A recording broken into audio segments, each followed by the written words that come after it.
Welcome to 12th economics 8th லெசனில் international economic organisation பார்த்துட்ருக்கோம். இதில் நம்ம ஆல்ரெடி என்னென்ன டிஸ்கஸ் பண்ணியிருக்கோம் அப்படின்னா important international economic organisation like IMF, IBRD, WTO. அதுக்கப்புறம் பார்த்தீங்கன்னா ட்ரேட் பிளாக் அப்படின்னு ஒரு ஹெட்டிங்கில் ட்ரேட் பிளாக்னா என்ன, அந்தந்த ஜோன் இப்படி நம்ம கண்ட்ரிக்குள்ளே within countries south west, north, south west, east அப்படிங்கிற ஜோனாக பிரிக்கிறோம் இல்லையா. சேம் லைக் தட் வேர்ல்ட் லெவலில் இருக்கக்கூடிய கண்ட்ரிஸ் அவங்களுக்குள்ள ஒரு region, otherwise south Asian country, European countries அந்த மாதிரி ஒரு ட்ரேட் பிளாக்காக பிரித்து அவங்களுக்குள்ள ஒரு மியூச்சுவல் கோஆப்ரேஷன் வந்து கண்டக்ட் பண்ணிக்குவாங்க, கோஆப்ரேட்டிவாக இருப்பாங்க. ஸோ அதன் மூலமாக ட்ரேட் பார்த்திங்கன்னா பர்ஃபெக்டாக நடக்கிறதுக்கு வித்தவுட் எனி பேரியர்ஸ், லீகல் ரெஸ்ட்ரிக்ஷனாக இல்லாமல் ஒரு ஃப்ரீ ட்ரேடாக நடக்கிறதுக்கு அது ரொம்ப ரொம்ப ஹெல்ப்ஃபுல்லாக இருக்கும். சரியா? ஸோ இதில் லாஸ்ட் நம்ம என்ன பார்த்தோம்னா சார் கண்ட்ரிஸ் வரைக்கும் பார்த்துருக்கோம். ஸோ சார் கண்ட்ரிஸ்ன்றது என்னது, South Asian Association of Regional Cooperation. இதில் 8 கண்ட்ரிஸ் இருக்குது அப்படின்னு பார்த்தோம். அதுக்கப்புறம் அதை ஃபாலோ பண்ணி அதனுடைய கண்டினியூஷனாக ஏஷியன் கண்ட்ரிஸ் பார்க்கலாம். சார் கண்ட்ரிஸ்னால் என்னென்னு பார்த்தோம். சார் கண்ட்ரிஸோட மெயின் அப்ஜெக்டிவ்ஸ் என்னென்ன, அதனுடைய இம்பார்ட்டன்ட் ஃபங்க்ஷன்ஸ் என்னென்ன அப்படின்னு நம்ம பார்த்தோம். Next we are going to discuss about the concept of Asian countries and BRICS. சரியா?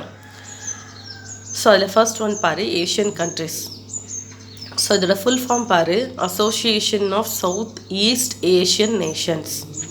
So South east Asian nation, Asian கண்ட்ரியில் சவுத் ஈஸ்ட் ஜோனில் இருக்கக்கூடிய கண்ட்ரிஸ் எல்லாம் பார்த்திங்கன்னா அதில் நெய்பரிங் கண்ட்ரிஸ் எல்லாமே இன்டெக்ரேட் பண்ணி they can formulate one Asian Nations. So அதை ப்ரீஃபாக பார்க்கலாம். Asian was establish at 8th August 1967 in Bangkok by the 5 original membering countries.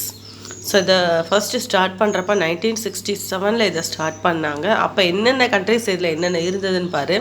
Indonesia, Malaysia, Philippines, Singapore and Thailand. So அதுக்கப்புறம் பார்த்திங்கன்னா அதில் என்னென்ன கண்ட்ரீஸ்லாம் இன்க்ளூட் ஆச்சு அப்படின்னா later Brunei Darussalam, Vietnam, Laos and Myanmar and Cambodia join. First ஆரிஜினேட்டாக ஒரு 5 countries இருந்துச்சு. அதை ஃபாலோ பண்ணி லேட்டராக பார்த்திங்கன்னா இன்னொரு 5 கண்ட்ரிஸ் வந்து ஜாயின் பண்ணாங்க. சாரிப்பா. Besides 10 members of the Asian, there are 6 dialogue partners. So டோட்டலாக ஆரிஜினேட் பண்ணுறப்ப 5, அதுக்கப்புறம் ஒரு 5, டோட்டலாக 10 கண்ட்ரிஸ் அதில் மெம்பராக இருந்தாங்க. அதுக்கப்புறம் பார்த்திங்கன்னா டயலாக் பார்ட்னர்ஸ் அப்படின்னா விவாதத்தில் மட்டும் என்ன செஞ்சுக்கிறது, பார்ட்டிசிபேட் பண்ணுறது, ஃபுல் அண்ட் ஃபுல் இன்டர்ஃபியர் ஆக மாட்டாங்க. பட் ஏதாவது நெய்பரிங் கண்ட்ரிஸ் அப்படிங்கிற முறையில் ஏதாவது இம்பார்ட்டன்ட் டெசிஷன் எடுக்கிறப்ப, டிஸ்கஷன் போகும்போது அந்த மாதிரி டயலாக் பார்ட்னர்ஸாக மட்டும் ஒரு சில கண்ட்ரிஸ் வந்து இருக்காங்க, அவங்களோட அகெயின் ஜாயின் பண்ணியிருக்காங்க. ஸோ அதில் இம்பார்ட்டன்ட் கண்ட்ரிஸ் பார்த்திங்கன்னா China, Japan, India, south Korea, New Zealand and Australia. So இந்த கண்ட்ரிஸ் எல்லாமே எந்தெந்த country, China, Japan, India, south Korea, New Zealand and Australia. Okay. So இந்த 6 கண்ட்ரிஸும் என்னென்ன சொல்லுவாங்கன்னா டயலாக் பார்ட்னர்ஸ், அவங்களோட டிஸ்கஷனில் மட்டும் பார்ட்டிசிபேட் பண்ணுற கண்ட்ரிஸ். ஸோ இந்த Asian nation R expected to benefit from the FDI as well it reduced tariff and non-tariff barriers. So common historical and cultural background made by the member countries to maintain their unity and solidarity by establishing a trade bloc. So இந்த Asian அப்படிங்கிற ஒரு nation எதுக்காக start பண்ணாங்க அப்படின்னா அந்த கண்ட்ரிக்குள்ளே எப்படின்னா free trade ஏரியான்னு சொல்லுவாங்க. ஸோ யாரெல்லாம் இந்த ஏஷியன் கண்ட்ரீஸில் மெம்பர்ஸாக இருக்காங்களோ அந்த கண்ட்ரீஸுக்குள்ளே என்ன கிடையாது, டேரிஃபை ரெடியூஸ் பண்ணுறது, அதர்வைஸ் நான் டேரிஃப்னா என்னது, எக்ஸ்போர்ட் அண்டு இம்போர்ட் டியூட்டிஸ். சரியா? ஸோ அந்த டியூட்டிஸ் எல்லாம் எதுவுமே இல்லாமல் குட்ஸ் அண்ட் சர்வீஸை நம்ம என்ன பண்ணிக்கலாம், ஈஸியாக வந்து ஒன் கண்ட்ரி டு இன்னொரு கண்ட்ரி நம்ம வந்து ட்ரான்ஸ்ஃபர் பண்ணிக்கலாம். சரியா? So same like that common historical and cultural background made by the countries to maintain by unity and சாலிட்டரினா என்னது, உறுதி செய்கிறது. சரியா? ஸோ சாலிட் அப்படின்னு சொல்லுவோம்ல, ஷுவர். சரியா? ஸோ அந்த கண்ட்ரிஸோடைய கல்ச்சுரல் பேக்ரவுண்டையும் யுனைட்டடாக கோஆப்ரேஷனாக அந்த ட்ரேட் பிளாக்ல இருக்கிற கண்ட்ரிஸோட கல்ச்சுரல், சோஷியல், எக்கனாமிக்கல் எல்லாத்தையும் என்ன பண்ணுறது, என்ஷூர் பண்ணுறது தான் one of the main objectives of the ASEAN countries. Foreign trade is the livelihood of Asian countries following globalization or the global macroeconomic policies. So the Asian Summit of the heads of the government of the member countries is the highest form of Asian cooperation. So its meeting are held in once in 3 years. இந்த note பண்ணிக்கோ. நம்ம சார்க்கில் என்ன பண்ணோம், 2 years once வந்து SAARC meeting வந்து conduct பண்ணுவாங்க. But ASEAN கண்ட்ரிஸோட மீட்டிங் வந்து 3 years ஒன்ஸ். ஸோ இந்த ஏஷியன் வந்து என்ன பண்ணுவாங்கன்னா, submit the head of the government of member countries is the highest forum of ASEAN cooperation. அந்த ஏஷியன் கண்ட்ரீஸில் இதனுடைய எல்லா இதுலேயுமே வந்து ஹையஸ்ட் யாரெல்லாம் அந்த மெம்பர் கண்ட்ரிஸ் அக்செப்ட் பண்ணிக்கிட்டாலோ அந்த ஹையஸ்ட் ஃபோரம் வந்து என்ன பண்ணிக்கிடுவாங்க, மெம்பர் கண்ட்ரிஸை அக்செப்ட் பண்ணிக்குவாங்க. அப்போ அதோட மீட்டிங் பார்த்தீங்கன்னா 3 years ஒன்ஸ் வந்து கம்பல்சரி கண்டக்ட் பண்ணியிருப்பாங்க. சரியா? So the ASEAN ministerial meeting of foreign minister is the next highest decision making body. So அவங்கள தவிர பார்த்தீங்கன்னா ஹையஸ்ட் டெசிஷன் மேக்கிங் அத்தாரிட்டி யாருன்னு பார்த்தீங்கன்னா foreign ministers. So ASEAN ministerial meeting of foreign ministers. So அவங்க தான் next highest சரியா decision making அத்தாரிட்டின்னு சொல்லலாம். ஃபஸ்ட் ஹெட் யார், கவர்மெண்ட் ஆஃப் மெம்பர் கண்ட்ரிஸ். அந்த ஏஷியனில் யாரெல்லாம் மெம்பர் கண்ட்ரிஸ் ஆகிருக்காங்களோ அதில் ஹையஸ்ட்டு தான் இதில் ஹையஸ்ட் அத்தாரிட்டியாக இருப்பாங்க. அதை ஃபாலோ பண்ணி அந்த ஃபாரின் மினிஸ்டர்ஸ், அந்த மெம்பர் கண்ட்ரிஸோடைய ஃபாரின் மினிஸ்டர்ஸ் பார்த்திங்கன்னா அடுத்த highest decision making policies. So இதில் பாரு, India's relations with Asian started 1992 when India became a sectoral dialogue partner of Asian. First இந்தியாவோட ரோல் என்னவாக இருந்தது, வெறும் டைலாக் பார்ட்னர்ஸாக இருந்தது. டிஸ்கஷனில் மட்டும் பார்ட்டிசிபேட் பண்ணக்கூடிய ஒன் ஆஃப் த மெம்பர் கண்ட்ரியாக இந்தியா இருந்துச்சு. பட் 1992 இந்தியா என்னவா மாறுச்சுன்னா செக்டாரல் டயலாக் பார்ட்னர். செக்டாரல் என்னது, துறை வாரியம். சரியா? டிபார்ட்மெண்ட் வைஸ்ன்னு சொல்லுவோம். அந்த மாதிரி செக்டாரல் டயலாக் பார்ட்னராக 1992 இந்தியா வந்து ஸ்டார்ட் பண்ணிச்சு. ஸோ இதோட ஜியாகிரபிக் ப்ராஸ்பெக்ட்ரி of ASEAN countries to India facilitate faster exports and lower freight cost. So இதோட மெயின் மோட்டிவ் ப்ராக்ஸ்மேட்டிவ்னா இதுக்கு பதிலாக அர்த்தம், இன்ஸ்டெட் ஆஃப் தட் அப்படின்னு சொல்லுவோம்ல அந்த மாதிரி. ஸோ த ஜியாகிரபிக் ப்ராஸ்பெக்ட்ரி of ASEAN countries to India facilitate faster exports or lower freight cost. ஏன்னு பார்த்தீங்கன்னா இப்போ இந்தியாவுக்கு இதில் மெம்பராக இருக்கிற கண்ட்ரிஸ் எல்லாமே பாருங்கள் நெய்பரிங் கண்ட்ரிஸாக இருக்கும். சரியா? அப்போ இதோட டிரான்ஸ்போர்ட் காஸ்ட் எப்படி இருக்கும், நமக்கு வெரி லோ காஸ்ட்டாக இருக்கும், ஃப்ரைட் காஸ்ட்ரியாக இருக்கும். ஸோ அப்போ லோ காஸ்ட்டாக இருக்கிறதுனால குட்ஸ் அண்ட் சர்வீஸை நம்மளால் என்ன பண்ண முடியும், ஈஸியாக எக்ஸ்போர்ட் பண்ணி நம்ம வந்து நம்மளோட பிஸ்னஸை வந்து இன்னும் ட்ரேடை வந்து எக்ஸ்பேண்ட் பண்ண முடியும். ஸோ இது ஒன் ஆஃப் த என்னன்னு சொல்ல அட்வான்டேஜஸ் ஆஃப் இந்தியான்னு சொல்லலாம். ஸோ அந்தந்த கண்ட்ரிஸோடைய ஃப்ளாக் இது கொடுத்துருக்காங்க பாரு, அது ஒரு கிளான்ஸ் பார்த்துக்கோ. அடுத்தது பாரு, ஏஷியன் கண்ட்ரிஸோடைய மெயின் அப்ஜெக்டிவ்ஸ் பாரு.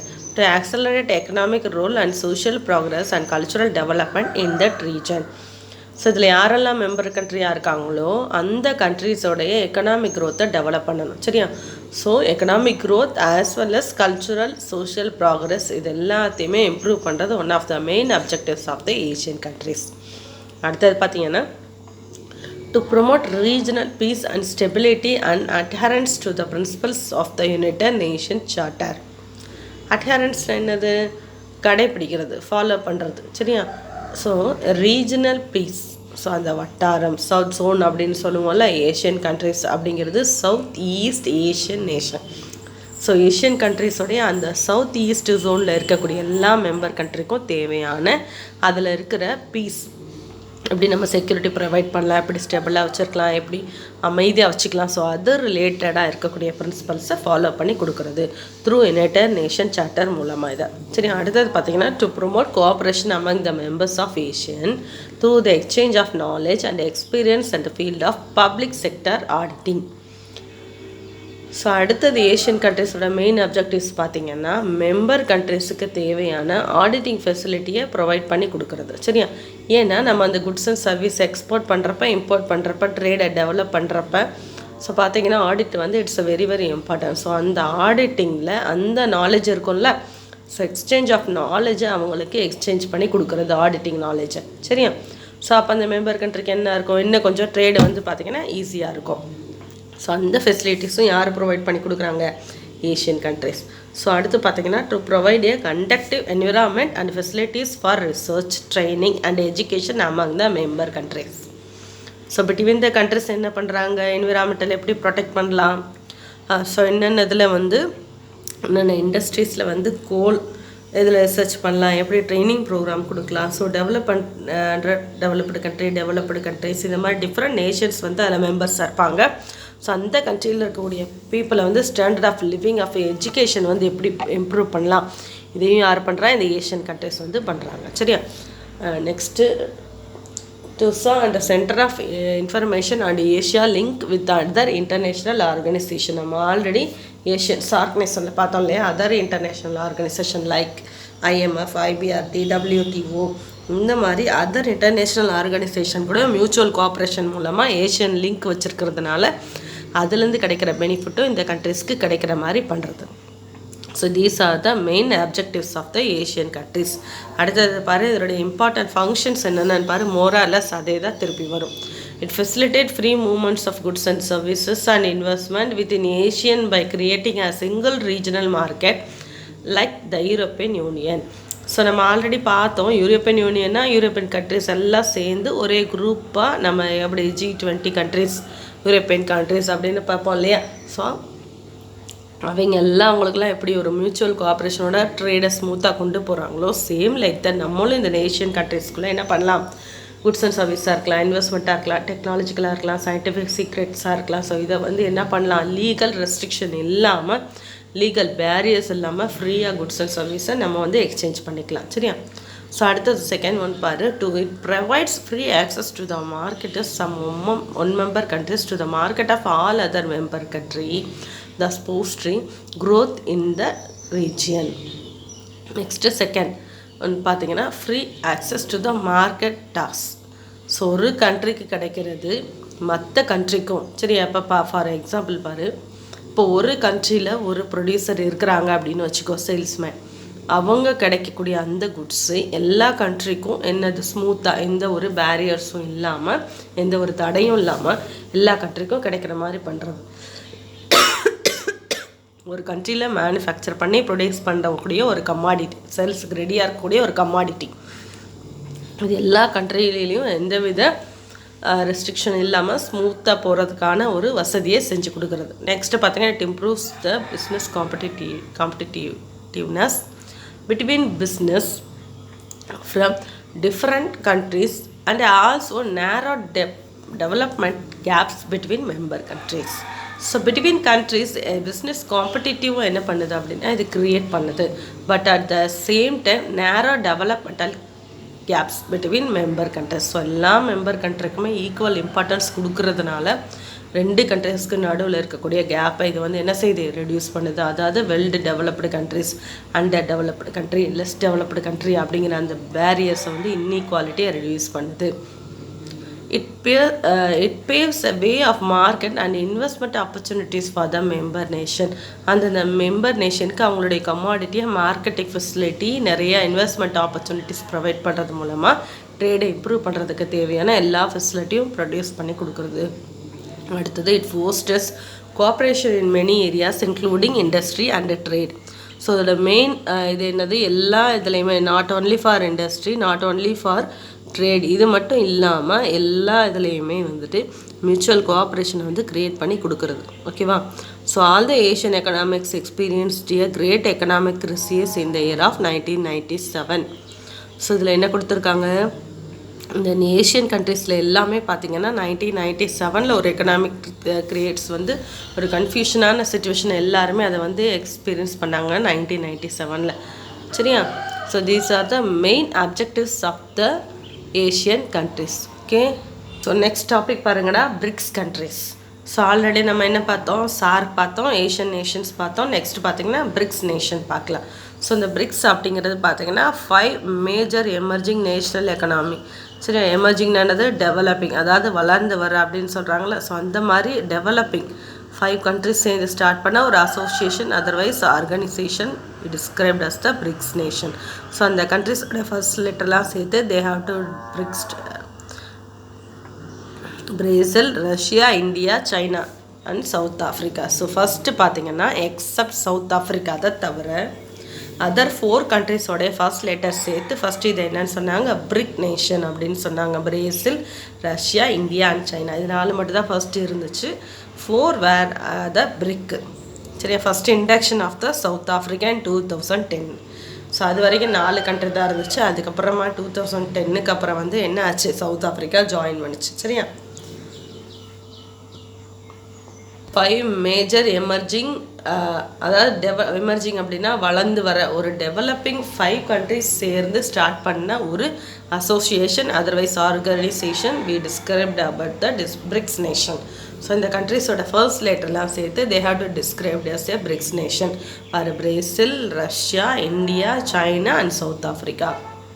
ஸோ ஃபஸ்ட்டு முதல்ல எக்ஸப்ட் சவுத் ஆஃப்ரிக்கா, அதை தவிர அதர் 4 கண்ட்ரிஸோட ஃபர்ஸ்ட் லெட்டர் சேர்த்து ஃபஸ்ட்டு இது என்னென்னு சொன்னாங்க, பிரிக் நேஷன் அப்படின்னு சொன்னாங்க. என்னென்ன, Brazil, Russia, India and China. So the first 4 were grouped as the BRIC before the induction of the South Africa in 2010. But the term BRIC was coined in 2001. The BRIC members are known as the significant influence of regional affairs. So since 2009, the BRICS nation have met annually at formal summits, but South Africa has hosted a 10th BRICS summit in July 2018.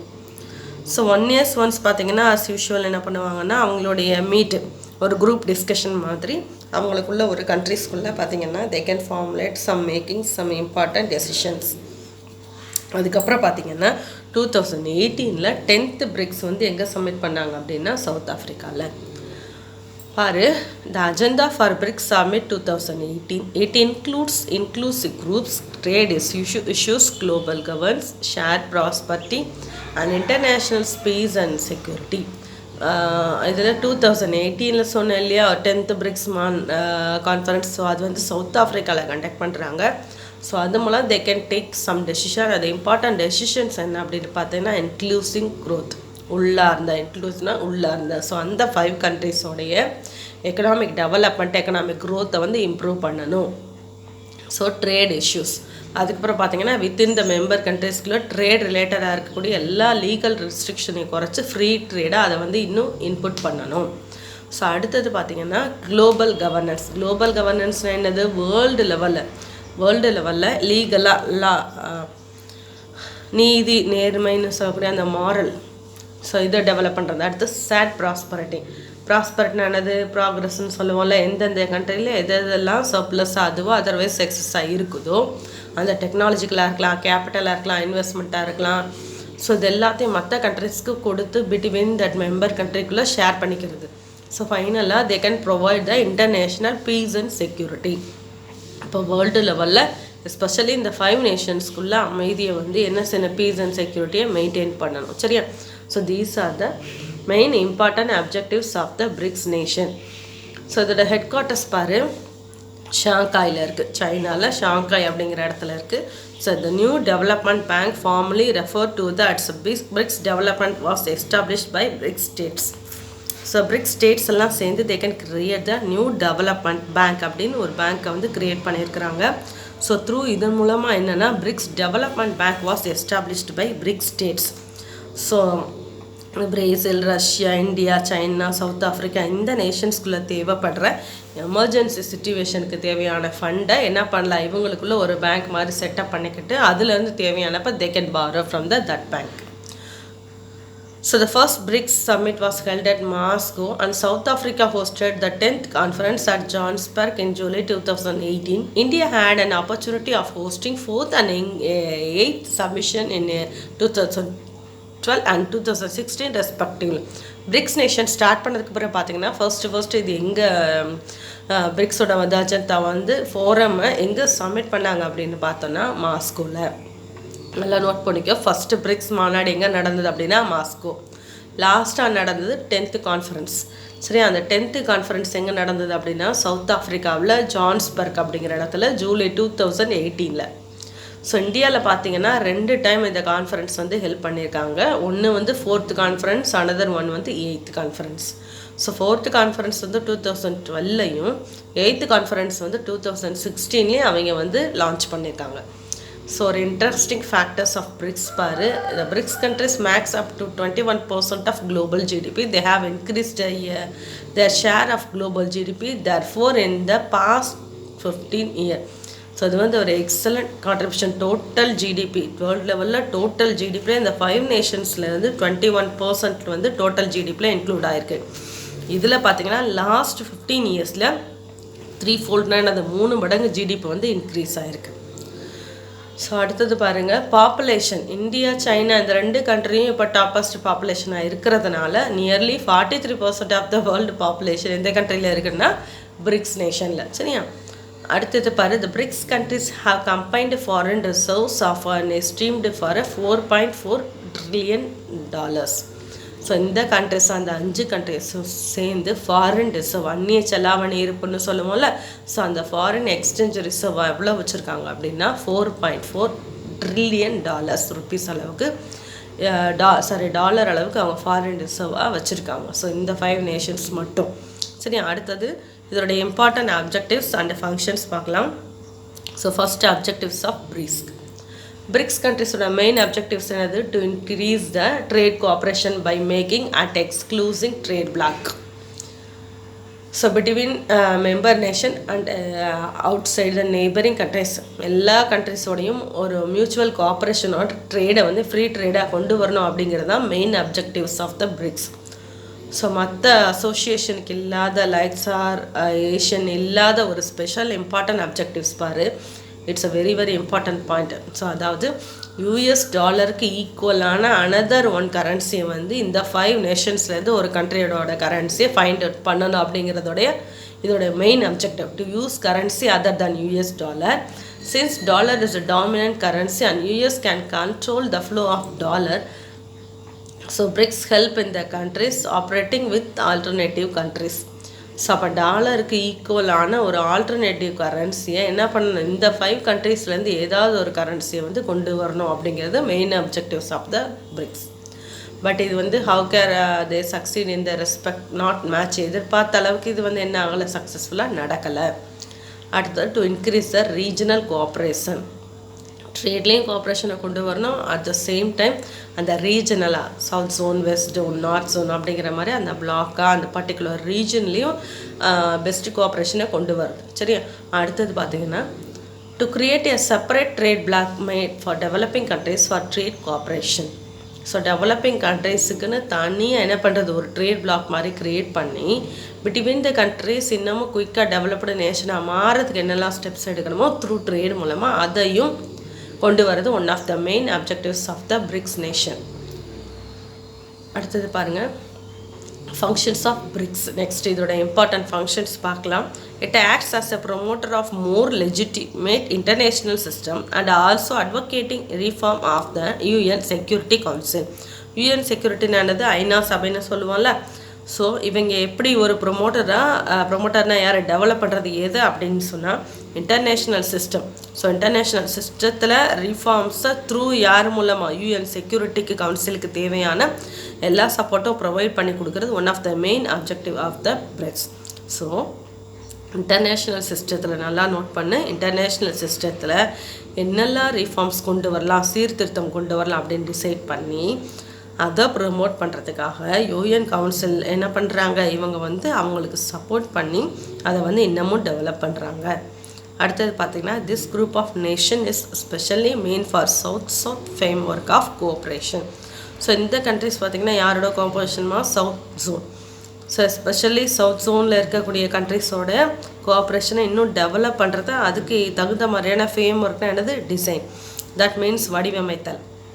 So அதுக்கு தகுந்த மாதிரி trade sectors, trade policies இதெல்லாம் design பண்ணுறது next main objectives of the BRICS nation. Third one, it performs as an agent to bridge the increasing gap between developed and developing countries. For instance, in the WTO, the BRICS countries are emphasizing to promote a fair order regarding agricultural policies. It is a very very important thing. ஏன்னா especially developing கண்ட்ரிஸ்லாம் பார்த்திங்கன்னா எதில் அதிகமாக export பண்ணுவாங்கன்னா agriculture product. அப்போது developing கண்ட்ரிஸ்க்கும் developed கண்ட்ரிஸ்க்கும் நடுவில் இருக்கக்கூடிய இந்த கேப்பை ரெடியூஸ் பண்ணணும், நேராக குறுகலாக மாற்றணும் அப்படின்னா அதுக்கு WTO வந்து இவங்க என்ன ரெக்கமெண்ட் பண்ணுறாங்க, to promote the fair order regarding agricultural products. So agriculture ப்ராடக்டை எக்ஸ்போர்ட் பண்ணுறது, அது ரிலேட்டடாக இருக்கக்கூடிய அக்ரிகல்ச்சர் பாலிசிஸை they can given a fair trade policy. அதாவது நேர்மையான நியாயமான பாலிசியை வந்து ரெக்கமெண்டேஷனை பிரிக்ஸ் கொடுக்குது. ஸோ இந்த மாதிரி பண்ணுறப்ப அந்த டெவலப்டு நேஷனுக்கும் இருக்கக்கூடிய டெவலப்டு இது ரெண்டுக்கும் இருக்கக்கூடிய அந்த டிஸ்டன்ஸ் என்ன should be reduced, inequality reduce ஆகும். அடுத்தது பாரு, it performs a commendable contribution for assisting developing countries in gaining in areas such as an advantage in trade and climate change negotiations. So கமெண்டபிள்னா என்னது, ஒரு நோட்டபிள் கான்ட்ரிபியூஷன். ஸோ இங்கே BRICS பார்த்திங்கன்னா especially developing கண்ட்ரீஸ்க்கு பார்த்திங்கன்னா என்ன மாதிரி ட்ரேடில் இல்லை கிளைமேட் சேஞ்சஸ் அந்த மாதிரி சுச்சுவேஷனில் டெவலப்பிங் கண்ட்ரீஸுக்கு தேவையான ஹெல்ப்பு, ஃபினான்ஷியல் அசிஸ்டண்ட்டாக இருக்கலாம் அல்லது அதர் ஹெல்ப்பாக இருக்கலாம். ஸோ இந்த மாதிரியான ஹெல்ப் யார் ப்ரொவைட் பண்ணுவாங்க அப்படின்னா இந்த பிரிக்ஸ் அசோசியேஷன் ஹெல்ப் பண்ணும். ஸோ அடுத்தது பாருங்கள், it disseminate information and exchange platform beyond economic cooperation. So அதோட மெயின் அப்ஜெக்டிவ்ஸ் பாரு, not only promote the economic cooperation, எக்கனாமிக்கலாக என்னது economical development, economic promotion. So எக்கனாமிக்கலாக டெவலப் ஆகிறது மட்டும் இல்லாமல் they can exchange the information. ஓகேவா, டெக்னாலஜிக்கலாக இருக்கலாம், சயின்டிஃபிக்காக இருக்கலாம், இல்லை சில இன்ஃபர்மேஷன்ஸாக இருக்கலாம். அப்போது இதுவும் என்ன பண்ணிக்கிறாங்க, பிட்வீன் த கண்ட்ரீஸ் வந்து எக்ஸ்சேஞ்ச் பண்ணி ஒரு ஸ்மூத்தான கோஆப்ரேஷனான சுச்சுவேஷனை பிட்வீன் த கண்ட்ரீஸ் வந்து ஸ்பெஷலி அந்த பிரிக்ஸ் நேஷனுக்குள்ளே கொண்டு வரணும் அப்படிங்கிறது next main important objectives of the BRICS nation. So அடுத்தது லாஸ்ட் பாயிண்ட் பாரு, it act as a catalytic in protecting the interest of middle powers on global forum. Catalytic அப்படின்னா stimulate, ஒரு தூண்டுதல். So middle powers of global forum அப்படின்னா என்ன சொல்லலாம், ஒரு developing countries, under developed, இதெல்லாம் இல்லாமல் ஓரளவுக்கு மிடிலாக இருக்காங்க இல்லையா. ஸோ டெவலப்பிங் கண்ட்ரிஸோட கொஞ்சம் கம்மியாக டெவலப்பிங் கண்ட்ரிஸ்க்கு ஈக்குவலாக இருக்கிற அந்த மிடில் கண்ட்ரிஸையும் என்ன பண்ணணும், ஈக்குவல் டு டெவலப்டு நேஷனாக மாற்றுறதுக்கு என்னெல்லாம் ஸ்டெப்ஸ் எடுக்கணுமோ அதுக்கான ஒரு என்ஷூர் வந்து ப்ரொவைட் பண்ணி கொடுக்குறது. Next main objectives of the BRICS nation பாரு, it act as the catalytic in protecting the middle powers on global forum. So இந்த மிடில் கிளாஸ் டெவலப்பிங் கண்ட்ரிஸை இன்னமும் ப்ரொமோட் பண்ணி டெவலப் பண்ணுறதுக்கான ஒரு குளோபல் ஃபோரம்னா என்னது, ஒரு மன்றம் மாதிரி யார் செயல்படுறா அப்படின்னா இந்த பிரிக்ஸ் அசோசியேஷன். சரியா. So these are the main objectives of the BRICS nation and also the concepts of BRIC association. அடுத்து பாருங்கள், ஃபங்க்ஷன்ஸ் ஆஃப் பிரிக்ஸ் இருக்குது. அந்த ஃபங்க்ஷன்ஸ் ஆஃப் பிரிக்ஸை மட்டும் நீங்கள் நல்லா புக்கில் ரீட் பண்ணி கொஞ்சம் ரீட் பண்ணிப்பார். தெரியலன்னா எனக்கு கால் பண்ணி கேளு. சரியா. ஃபஸ்ட்டு இந்த இதில் பார்த்திங்கன்னா IMF, IBRD, WTO இந்த மூணோட அப்ஜெக்டிவ்ஸ், ஃபங்க்ஷன்ஸ் இதை ப்ரீஃபாக டிஸ்கஸ் பண்ணோம். அடுத்தது இதை ஃபாலோ பண்ணதுக்கப்புறம் ட்ரேட் பிளாக் மாதிரி பிரித்து தே கேன் ஃபார்முலேட் சில ஆர்கனைசேஷன், அசோசியேஷன் இதெல்லாம் பார்த்தோம். இதில் இம்பார்ட்டன்ட் 3 என்னது அப்படின்னா ஆர்கனைசேஷன் நம்ம ப்ரீஃபாக பார்த்தோம், SAARC nation, ASEAN nations and BRIC nation. சரி, அதோட இம்பார்ட்டன்ட் ஃபியூச்சர்ஸ் எப்போ எஸ்டாப்ளிஷ் பண்ணாங்க, மெயின் அப்ஜெக்டிவ்ஸ் என்ன, அதோட ஃபங்க்ஷன்ஸ் என்ன அப்படிங்கிறத அந்த லெசனில் நம்ம பார்த்தோம். தேங்க்யூடா.